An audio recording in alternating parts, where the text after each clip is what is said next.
Hello, everybody, and welcome back to the Wedding Buzz. I want to introduce you to our guest today, David Anderson. He is a pastor in Northeast Ohio, and he leads the weddingchaplain.com.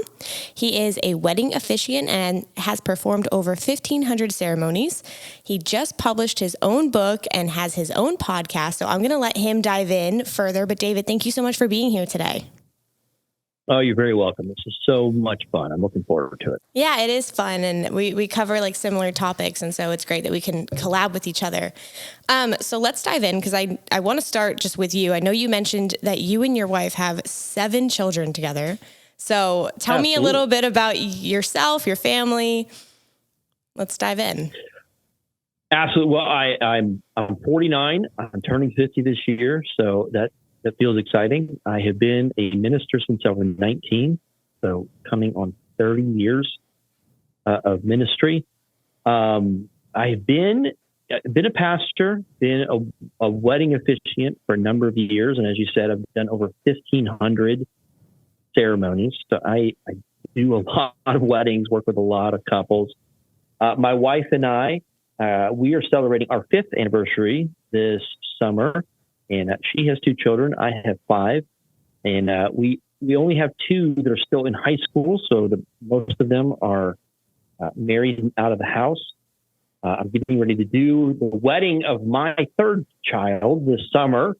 So that is an exciting and nerve-wracking thing to be a parent at the wedding, but also be the minister at the wedding. But we love it. She is a on-site coordinator for a wedding venue. Okay. So we're in the wedding world. We don't see each other very often because she's running around on Saturday. I'm running around on Saturday. But we love it. We love this process. We love this conversation. Whenever life gets bad, just go to a wedding on a Saturday. Just sort of reminds you of all the good things in this world. It reminds you of all the things you might have forgotten from your own wedding. And it just gives you a reassurance. Hey man, the future's probably a bit brighter than you might think. So we enjoy it. We enjoy that whole process. We both get to work together when we have a wedding at our church. That's really the time when we get to come together and work together. But we love it. We love the whole process. And we just talk weddings all day long. So so if you're into weddings, if you're engaged, and you just come to our house, it's a conversation. It's a boot camp all day long at our house. We'll answer all your questions, but it's great. That's awesome. So, I love like hearing that you work with your daughter sometimes, like when you can. I worked with my dad for a little bit, and it was just a fun connection. But something that you just mentioned of like going, if you're ever feeling down, like go to a wedding. Last night, my husband and I actually sat down and watched our wedding ceremony. And then at Bible study this morning, I told all of the ladies, I was like, you guys, like have a date night at home and watch your wedding ceremony, listen to your vows. Look how excited you guys were on the day of. Like it really, I felt like helped just like brought us back and ignore all of the bills on the counter and all of the things that we have to do. And just like, which, I mean, we were only married a year and a half ago. But I'm like, I want to do this every couple months, like make a sit down. It's only like a 25 minute ish ceremony that we had. But I think it's really important and weddings are happy. They're so fun. Absolutely. Yeah. Does he want to watch it every couple of months? Sorry? Does he want to watch it every couple of months? Oh yeah. No, he was fine. Most guys aren't as excited. No, he's like, watch it again. He's pretty. I mean, if it was like every day, he might be like no. And if it was maybe while he's in the middle of something, maybe no. But he likes watching it. It's sweet. Good. Very good. So something that you've mentioned I'll hear from a lot of. Go ahead. Oh, I was just going to say something that you mentioned is the importance of a real minister versus an internet ordained minister. So I wanted to just touch on that and hear what you had to say. Sure. Yeah. So one of the things, I hate to say that I'm a real minister. It's like a Pinocchio question. I'm a real boy. One of the things that I sort of pride myself on and the ministers we have on staff, we have 5 ministers on staff, that the people at weddingchaplain.com are real pastors. What does a real pastor mean? It means we work in churches, and we have gone through seminary, Bible college, that kind of thing. We have training and obviously theology and all that, but we also have had counseling training, that sort of thing. And so one of the things that we run into a lot is there are a number of officiants out there. And I would love to say we're the only ones out there. We're not. There are a number of folks who just do weddings. That's just their thing. They show up, they will do a great rehearsal, they do a great ceremony. But one of the things that's important for us is we value premarital counseling. And we know just how important that process is, how important that conversation is. We like to tell couples all the time that once you're engaged, you're getting ready for a wedding and you're getting ready for marriage. And those are two different things. And if all you do is get ready for the event, you get lost in that. It's a lot. There's a lot of work that goes into it. Most guys don't recognize that when you propose, you're signing up for a part-time job. You're signing up for 5, 10, 15 hours a week of wedding planning, which is fun and stressful and expensive and all those things that come with it. A lot of times we'll see couples sort of get lost in that process. Like we got engaged because we love each other. And now we're in this 9-month timeline or this 12-month timeline where we got to get this event done. And it is really, the end of the day, it's wonderful, it's beautiful, and it is a big expense to costume party. Okay. And we want couples to be prepared for the day after as much as they are prepared for the day of. Meaning if you're getting married on September 1st, we want you to be ready for September 2nd, October 1st, and the next year and all that. So we know that premarital counseling is incredibly important. It reduces the risk of divorce. We're constantly sort of battling the numbers, the popular statistic of 50% number, 1 out of 2 marriages ending in divorce, 50%. Studies have shown that if you go through any kind of premarital process, even if you had one session, okay, and different ministers and different organizations will offer, different types of that. But even if you had one session on conflict resolution takes an incredible chunk out of that statistic. It reduces the risk of divorce. And, we get counseling for all kinds of things. We get consulting, we get coaching. No one gives you coaching on life and relationships. And so we want that to be a part of our process. So we will have people will say, hey, we think you're awesome. Can you just come and do the wedding? Well, no, we need to meet with you first and have these sessions with you. And we've had some couples who just don't want to do that, and that's completely fine. But again, that attitude is sort of we just want the event, just the event.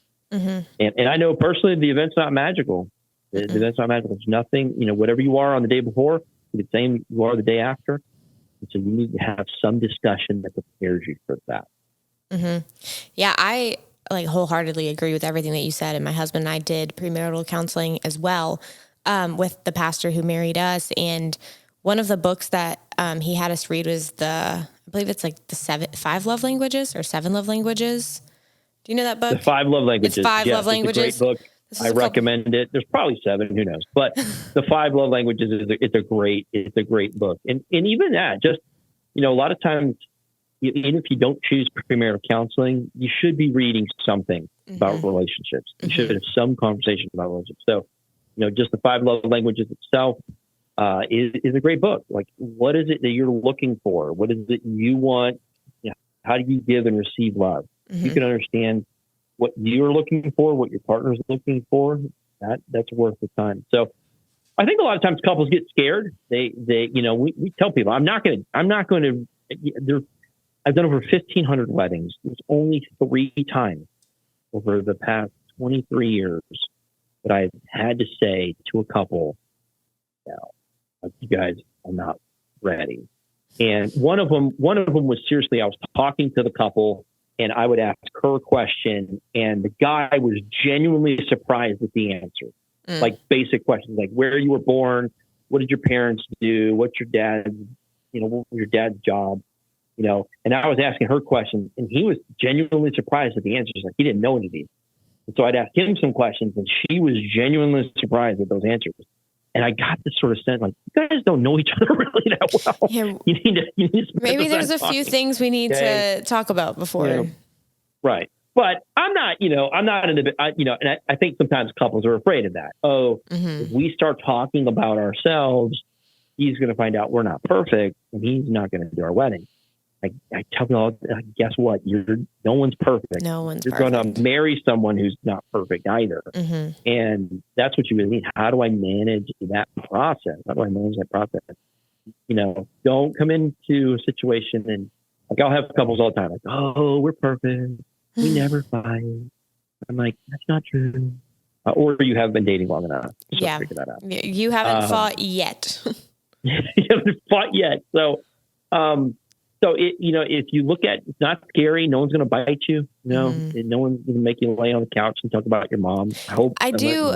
I know when I first told my husband, like, oh, I want to do premarital counseling with the pastor, he was like, but we don't have problems. And I was like, no, it's like, it's prep work for future problems so that you're prepared, so that you know what to do. And I think his first thought was like, what? And then the way that we did it, we met our pastor at, like, First Watch. We would get breakfast with him and talk through things. Exactly. It wasn't like a scary, stereotypical sit on the couch situation. Like, it doesn't have to be that. My best friend, when she did it, like, they did it over Zoom, and I know that they would, like, get dinner with their pastor. So I don't know how you do it, but it doesn't have to be, it's not a scary experience. It's really good. And we really ended up enjoying, like, learning more about each other and kind of talking about, like, wait, so why do you think the way that you think, and how do you handle certain situations? But you kind of touched on it, of planning a wedding can end up being a lot of work. When I was planning my wedding, I was working full time, and I was a full-time graduate student. And so trying to mix working full-time grad school, full-time planning a wedding, and, right, a newer relationship. And I'm glad that we had that counseling to begin with. But you've mentioned to me something about a date challenge. So I want to touch on that, because I really like what you've told me about that. Absolutely. So, yeah, just going back on what you said, I mean, you should enjoy talking about your relationship. It's not a secret. It's not something to keep hidden. And so you should enjoy talking about your relationship to other people. And that's really what a premarital counselor is doing. Hey, tell me why you're here. Why are you with this person? Why do you want to marry this person? Why do you think this person wants to marry you? And those should be fun topics. Those aren't scary. But what I typically do with each and every couple is the very first thing that we do, if you're one of my clients, and we'll talk through the ceremony. Want to get a good sense of who you are, what you guys are doing, indoor, outdoor ceremony, all those kinds of things. My very first homework assignment is you have to answer those questions. The first question is, why are you marrying your fiance? The second question is, why you think your fiance is marrying you? I make them answer those separately, and I get to read those. They're fun, sort of see their answers. But second homework assignment that I put them on is something called the date challenge. The date challenge is something that is very simple, comes out of research. There's been a ton of research projects that have been done about couples, longevity of couples, what makes couples last. And overwhelming, there's a result that keeps coming back. And the result is very simple. Couples that date stay together. Couples that date stay together. And that sounds like, okay, what's so special? Like, I mean, wow, that's amazing finding. But the flip side of it is that once a couple gets to sort of an end point in their relationship, not an ending of the relationship, but once they get to engagement, once they move in together, once they get married, or in combination of those things, the idea of dating falls apart, disappears. Okay, not intentionally. Not like, hey, I proposed to you and I'm never going to take you to Chili's again. But it comes out of an illusion. And the illusion is, I see you all the time. And COVID did not help us with this. If you had two people that were living in the same house during COVID, you could be with each other 8 hours a day. Mm-hmm. Go to bed. There you are. I wake up and there you are. I go to my bathroom and you're there too. And we think, well, I'm with you all day long. The reality is I could spend all day with you in the house. If we go to dinner, there's something different. There's something different about that. The idea of going on a planned activity. And so what we'll have couples do, we have 4 rules that really apply during engagement. And the first rule is very simple. You go on a date once a week. Rule number 1, you need to go on a date once a week. Don't try to do once a month. Don't try to do every 2 weeks.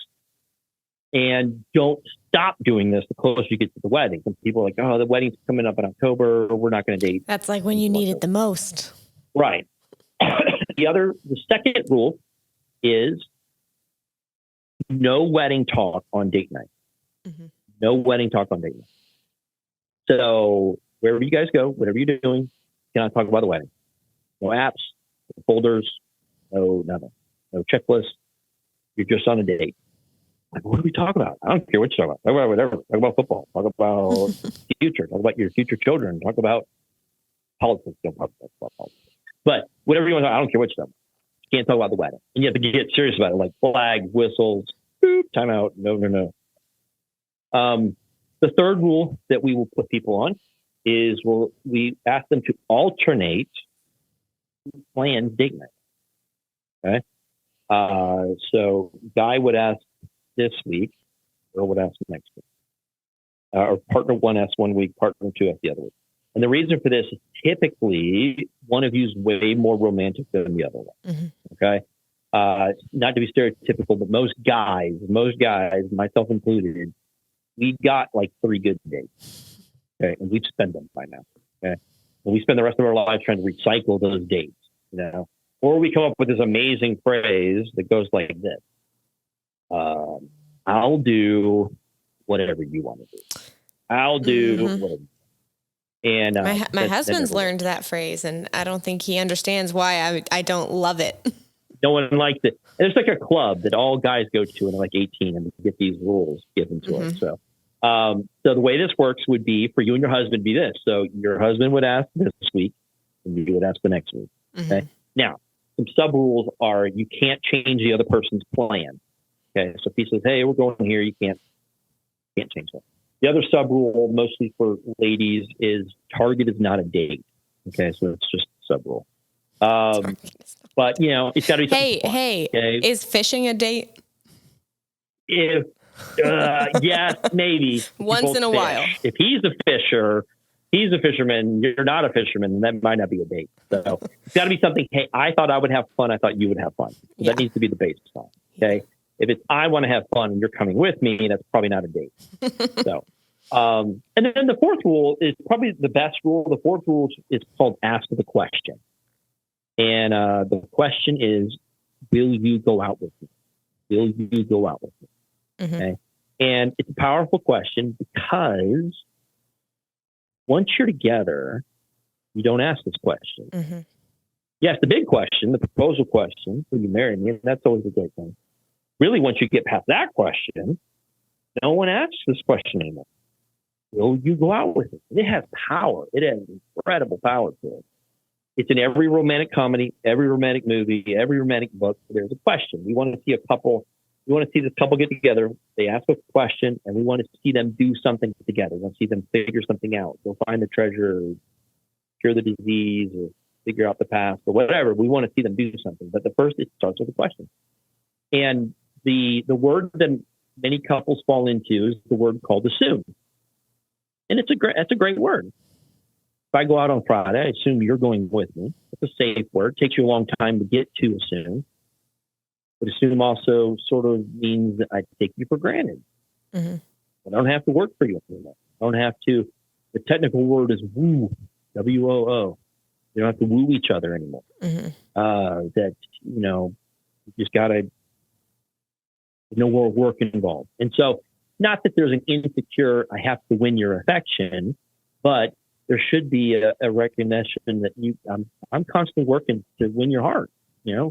I wish it was as simple as putting rings on fingers. I wish.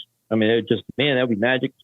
some dust on people and get them on their way and come back in 50 years and tell me how it was. No, it's not. There's a constant process where you're reaffirming yourself, reaffirming the relationship.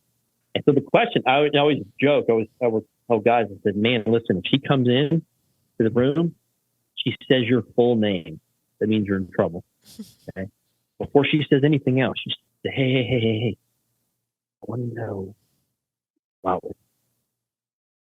And she'll freeze. She'll shake her head. She won't know what to do. She'll get all starry-eyed and she'll forget whatever it was she came in to ask you. And I always tell guys, that's free advice. You should always use that. Use the question. Anytime you think you're getting in trouble, ask her out. But those are the rules, and so I make couples do that. And it's amazing how hard that is. How, because life gets busy and life is, and the wedding planning and all that, you need to do all that stuff. But that's fun. If you can do it. And, for couples that are already married, the only thing you really have to change is number 2. So instead of the wedding talk, whatever it is you guys find that is your sand trap, kids, the work, your parent, whatever's the conversation you find you're always in, but you don't always want to be in that conversation. Then money sometimes is figure out what that is and avoid that. Go have fun. Yeah, no, I think it's so important. But that's it. Those are 4 rules. Yeah, I was thinking the same thing of that you just said of after the wedding. It's not, okay, don't talk about the wedding. It's on date night. We're not talking about the bills. We're not talking about, I don't have kids, but if you did have kids, like we're not talking about their grades and who's going here and who's going where. It's really focusing on each other. And something I mean, my husband and I, sometimes it's like, okay, well, what do we talk about? Like, it goes up and down. Sometimes there's like endless conversation and sometimes it's like, we're so busy. So I sometimes pull up like on Google, like conversation starters, and it ends up being really fun. Like it ends up being like a little game. And I always like, we learn more about each other. So sometimes it's really simple things and simple conversation, but it's fun. And I think it's so important. I think absolutely. No, using all those tools. I mean, those make your date night. And this is where I've had some couples get competitive with the date night. Don't like try to beat your partner down, but like my date's going to be better than your date. And that could be really cool. But some folks go at it from a financial challenge. They'll say, hey, we're going to go out, but we're only going to be $50 because date night can get expensive. And that's the big excuse. We don't have money to go out. Well, you dated in college. You figured out how to date each other on. Yeah. So you can do the same thing. But no, that's whatever you can use. And that's why just having one person ask all the time usually leads to the doldrums because they kind of do the same thing every week. So you have the plan one week, he has the plan the next week. You sort of go back. It works. It's helpful. Yeah, no, I think it's so important. And I love that you don't just say, sure, I'll marry anybody, like that you like to be invested in the couples and really work with them and make sure that like you're helping them be set up for success. I think that's really kind of you and important. And again, like, yes, I love the glitter and the glitz of a beautiful wedding, but that is an event to celebrate the marriage. People lose focus and forget, why are we having this big old party? It's for this marriage, which is way more important than just the wedding day. Exactly. Well, I ask everybody who I have on here if they have any wedding day horror stories. Oh my goodness. Okay. Well, we will close out this episode with, I'm trying to think, I'm trying to narrow it down. So I'll give you 2. Okay. One of the very first weddings that I attended, that I was a part of, I had only done a few weddings. I'd only done a few little small chapel, courthouse weddings kind of thing.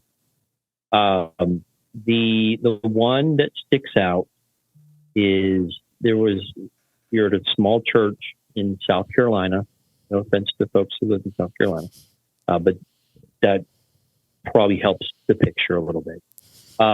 Small church, and this couple wanted to have the entrance be where the bridesmaids and groomsmen walk down together. The bride wanted the best man to walk down with the groom. She wanted the maid of honor to walk by herself. Now, the maid of honor just happened to be her sister. Okay. Now, the sister could not understand why she had to walk by herself.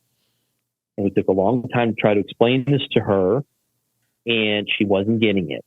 She was not getting it. She was feeling insulted. She kind of like the best man. She felt like this would put them together somehow. And we kept saying, you're the maid of honor. You're the maid of honor. You get to walk by yourself. And so this rehearsal went for like 2 hours. If you've ever been to a wedding rehearsal, you know that's not how long it should be. So we're going through this process and there's like tears. And I realized very quick, like there's more here. There's more family story than these two girls doing this right now. There's a path. So finally, the sister gives in. We do it the way she wants to do it. So then we go to the rehearsal dinner just down the street. And the rehearsal dinner is at this barbecue place. And it was a barn, had the big like neon pig up on the sign. And we go in, smoky. There was a steel guitar band playing. It was like every stereotype you could imagine for this barbecue.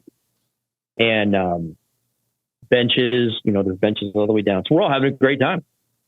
But out of the corner of my eye, I saw the bride and sister. They were tucked away in this dark corner restaurant. And it was almost like slow motion because I could see them painting. I could see them waving their hands. And they were getting all animated in their space. And before anybody can get over there, the sister punched the bride right in the eye. Just popped her right in the eye. Pow. And that clears everybody, goes over. We're pulling them two apart. And this breaks whatever it is. And they're all crying and whatever. But the girl gets married the next day with a black guy. And no amount of Mary Kay could fix it. That just had this whole big china. It was just ugly. That was probably Even the worst after one. she had her makeup done, you could see the black eye. You could still believe the black eye. It was better than. It was like Rocky put on makeup, like you could tell he's Rocky. Her sister really decked her. He hit her hard. It was bad. Oh my gosh. That's probably the worst one. I have a ton of them. But probably don't have time for all. I know. We'll have to do a whole other episode of just like horror stories. Because you've probably seen so many. Absolutely. Wow. That's pretty bad. I could probably fill up an hour. Let's see. I'll do one more. Okay. I had a couple that early on I asked. Most of these fortunately happened early on, and I learned from them, so I didn't repeat them. This couple wanted me to do a wedding, and it ended up being in Atlanta, and it was probably the biggest event I'd ever been at. It was 400 people, and it was at probably one of the most prestigious golf clubs in Atlanta. It was at the Piedmont Driving Club, which is just famous. And just to be a member there is ridiculous enough. And I went there, and I realized very quickly I was out of water. Butlers, maids, everybody's wearing a tuxedo. All the women wearing hats. It was just a movie. It was a movie. And so this couple had asked me, and they said, we want to write our own vows. Is that okay? And no one had ever asked me that, but I didn't want it to look like I didn't know what I was talking about. I said, yeah, absolutely. You can write your own vows. And then they said, can we keep them a secret? Again, I didn't know. I'm like, yeah, completely fine. Whatever you want to do is completely fine. So we're out on this gazebo thing. It's on the tee box of the first hole. Beautiful night, beautiful summer night. And time for the vows. And they pull out these scrolls, like parchment paper. They started rolling these scrolls. I thought, this could be awesome. This could be epic. And she read her vows. They're beautiful, just very well done, very just perfect. And then he read his vows. And from the parchment paper, in front of these 400 people, he says, you're hot, but you're also cool. And that was it. He rolled up the scroll. And the bride, she was hot, but her face turned hot. Her face turned flame hot, like hot, fire hot. And I could see mom's face turn hot. I could see grandma's face turn hot. And I've never seen more angry people. So I finished the wedding. I forget how I even finished it. They kissed, said their names, and then the wedding party went over here, and then everybody else went over to the cocktail hour. And she lit into him. I've never heard him. Like, there's things you don't ever want to hear your spouse say. Things you never want your spouse to say on the wedding day. And she said all of them, just to the tune of ruined, it's ruined. And she was using other descriptive language to go with that. It was bad. So I learned a lesson that day. You have to read everybody's vows. Did they stay married? They are still married. And it's a funny story now. That's like 25 years ago, 24 years ago. So yeah, it's wow. They're still married. I mean, my husband and I wrote our own vows and nobody saw them before. Nobody previewed them? Yeah. No. Well, he could have blindsided you. Please, you have a good husband. Yeah. He could have gone in a whole different direction. Yeah. No, I kind of told him like that wasn't a place for jokes. And then right. I told him like how long, like I timed myself reading mine and I just told him like roughly how long mine were. And then he blew me away. Right. He was awesome. Thank God. Oh, and then I told him the cake smashing, like the cake, feeding each other cake. I was like, that's not a time for jokes. If you put that cake in my face. No, it's not. The wedding will Listen, there's actually a study. There was another minister that I knew. He did the whole study. He says, I don't need to do a whole lot of premarital counseling. I don't need to do personality profiles. I can tell you whether a couple's going to make it or not. Mm-hmm. And he based it all on the cake. He says if they do that whole cake thing, and he says if they, he feeds her little piece and she feeds him a little piece, and they're loving and they're gentle with each other, they will make it. If they do that whole smash it in their face or whatever, and everybody's laughing, because they will not make it. Mm-hmm. That's just scientific. I don't know how he got to the conclusion. I think it just comes down to a level of respect. And I'm sure that there's some brides that maybe think it's hilarious. It's horrible. But I can tell you that I spent over $200 on my hair and makeup that day, and I cared what I looked like. Yeah. And cake icing is oily. It destroys I was just like, and my dress was $3,000, like a lot of money. And I was like, you're not smashing cake all over me. It's just not funny. And out of respect to him, even if he didn't have makeup on and stuff, I think I put like a little like piece of icing on his nose. Yeah, I've seen that where you put the little piece of frosting. That's fine. Yeah, it was like a little playful thing, but I was like, nope, I don't find it funny. Maybe some brides do, and okay, but I was like, nope. No. And he knew, he knows me. He knows. He didn't dare do it. He feared you. He knew. Well, wow, those were some pretty good horror stories. The sister decking her in the face is wow. I've seen them. I'm now more thankful for my sister. I mean, I've always gotten along with her, but now there's another level of like, wow, she's really great. There's another level. What she could have done. What she could have done. What she could have done. No.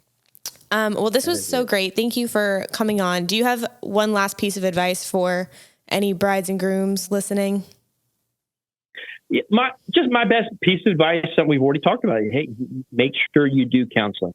Counseling. My song and dance has always been get ready for wedding, get ready for marriage. Mm-hmm. It is one day. At the end of that day, everyone has the same moment. And you have to be ready for this moment. And wherever your wedding's at, whether it's at a country club, whether it's out in the woods, whether it's at a church, there's a moment. It's around 8:30 at night. And you could stay till 11 or 12 or whatever and shut the place down or however long the DJ is playing stuff. But around 8:30, you spend all this money, spend all, hair and makeup, as you just said, all that, spend all this money, time, effort, energy. Around 8:30, you're going to have some guests come up to you, some of your older guests. They're going to say something very bizarre. They're going to say, hey, we love you. We got to go. What? Yeah, it's over. We got to go. Mm-hmm. And if you're not ready for that moment will run you over. It will knock you over. Now, no one wants to see their wedding day end. but there is a point where you come off the mountain. You have to be ready for that. You have to be ready to go back to your normal life and whatever your honeymoon plan is or all of that. Don't rush back into normal life, but it is one day. And so whatever you spend in terms of time or energy, finances, just recognize it is really one day. Mm-hmm. What you do with the rest of it is important. I have seen couples show up at a rehearsal arguing. I've seen couples flustered and frustrated. And part of that is simply to say, hey, you guys have spent so much time on the event. You haven't got to come back to the relationship. So treat it both with equal care. There's stuff you have to do for the event. Do the same thing for the marriage as well. Mm-hmm. So prepare for your marriage and prepare for your wedding at the same amount of time. That's the best advice. But if I can be of help to anybody, you're more than welcome to come find me. Where can listeners find you? The best place to find me is my website, which is weddingchaplain.com. And I'm sure you'll put all that stuff in the show notes, mm-hmm. but that's probably the easiest place. You can find my blog. You can find my podcast. My book comes out in September. Yes. Most of the book is for other ministers, so some folks may not be interested in that yet. But yeah, any of the resources we have, I've got a ton of articles, ton of resources. We're more than happy. Also, too, if you are a couple and you're looking for premarital counseling, you're not finding that with your current minister, your current officiant, we do counseling for anybody around the country, around the world. I was going to ask, do you help couples that are not local to you? Absolutely. Yeah. Absolutely. Okay. So I did premarital counseling last year for a couple in Korea. So I woke up at like 6 in the morning and stayed up late and stuff. So we do that. So even if we're not doing your wedding, we're more than happy to take you through our premarital counseling process. So yeah, if you want to reach out to us, you can visit us at that website as well. Well, that's awesome. Thank you so much for being here. I love everything that you said, and I hope that the couples listening will take you up on that offer of doing the premarital counseling, if not with their pastor, but with you. That would be awesome. And yes, I will put your contact information in the show notes, and I appreciate you being here. Thank you so much.